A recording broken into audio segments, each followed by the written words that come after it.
பேசலாம். இதேபோன்று கோவையில் விநாயகர் சதுர்த்திக்கான சிலைகள் விற்பனை விறுவிறுப்பாக நடைபெற்று வருவது குறித்து மண்டல தலைமைச் செயலாளர் குருசாமி இணைந்திருக்கிறார். குருசாமி, கோவையை பொறுத்தவரைக்கும் சந்தை நிலவரம் என்னவாக இருக்கிறது?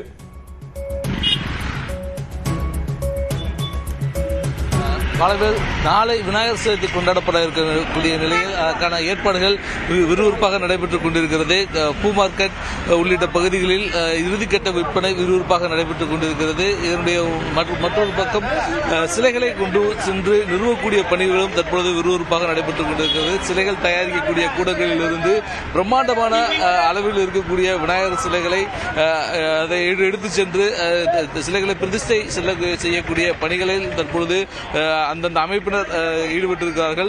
இந்து அமைப்பினர் மட்டுமின்றி பொதுமக்களும் தனியாக இதுபோன்ற தனித்தனியாக சிலைகளை எடுத்து சென்று பிரதிஷ்டை செய்யக்கூடிய பணிகளை துவங்கி இருக்கிறார்கள். இன்று நள்ளிரவு முதல் வழிபாடு துவங்க இருக்கக்கூடிய நிலையில் தற்பொழுதிருந்தே இந்த சிலைகளை எடுத்து செல்லக்கூடிய பணிகள் நடைபெற்று வருகிறது. நாம் இருக்கக்கூடிய இந்த சிலை தயாரிப்பு கூடத்தில் மட்டும் சுமார் 1000க்கும் மேற்பட்ட சிலைகள் தயாரிக்கப்பட்டிருக்கிறது. இந்த தயாரிக்கப்பட்டிருக்கக்கூடிய இந்த சிலைகளை தற்பொழுது எடுத்து செல்லக்கூடிய பணிகள் பிற்பகலில் இருந்தே துவங்கி நடைபெற்றுக் கொண்டிருக்கிறது. விறுவிறுப்பாக ஏராளமான பொதுமக்களும் தாண்டி இந்த அமைப்பினரும் வந்து தங்களுக்கு தேவையான சிலைகளை ஆர்வமுடன் வாங்கி சென்று கொண்டிருக்கிறார்கள். பொதுமக்களும் மிகுந்த ஆர்வத்துடன் வந்து சிலைகளை வாங்கி கொண்டிருக்கிறார்கள். இங்க வந்திருக்கக்கூடிய பொதுமக்கள் சிலர்கள் பேசலாம்.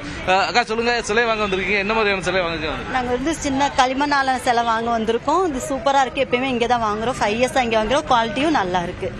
இல்ல, இப்ப இந்த சிலை வாங்கிட்டு போய் 3 நாள் வச்சு என்னென்ன மாதிரி பூஜை செய்வீங்க? எப்படி என்ன ப்ரொசீஜர் பண்ணுவீங்க? கொலக்கட்டை, சுண்டல் அந்த மாதிரி படைச்சு சாமிக்கு வெள்ளருக்கு மாலை போட்டு அருகம்புல் சாத்தி அர்ச்சனை பண்ணி 108 மந்திரம் சொல்லி நாங்க வந்து பூஜை பண்ணுவோம். 5 நாள் அல்லது 3 நாள். 3 நாள் முடிஞ்சதுக்கு அப்புறம் சிலையை எப்படி கரைப்பீங்க, என்ன செய்வீங்க? கொண்டு போய் முத்தன்னக்குளம் இருக்குல்ல, அங்க போய் எங்க கையால கரைச்சிட்டு வருவோம்.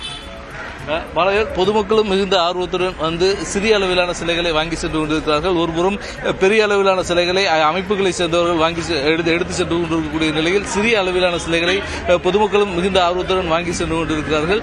இன்று இரவு வரை இந்த விற்பனை தொடர்ச்சியாக இருக்கக்கூடிய நிலையில் அனைத்து ஏற்பாடுகளும் செய்யப்பட்டிருக்கிறது. குறிப்பாக கோவையை பொறுத்தவரை கோவை மாநகரில் மட்டும் 700க்கும் மேற்பட்ட சிலைகள் வைப்பதற்கு அனுமதி அளிக்கப்பட்டிருக்கிறது. புறநகர் பகுதிகளில் 1800 சிலைகள் வைப்பதற்கு அனுமதி அளிக்கப்பட்டிருக்கிறது. இதனைத் தொடர்ந்து இந்த சிலைகள் வைக்கக்கூடிய இடங்களில் ஒவ்வொரு இடத்திலும் எங்கெங்கெல்லாம் சிலைகள் பிரதிஷ்டை செய்யப்படுகிறதோ அந்த இடங்களில் மட்டும் 2 காவல்துறையினர் பாதுகாப்பு பணியில் ஈடுபடுத்தப்பட்டிருக்கிறார்கள்.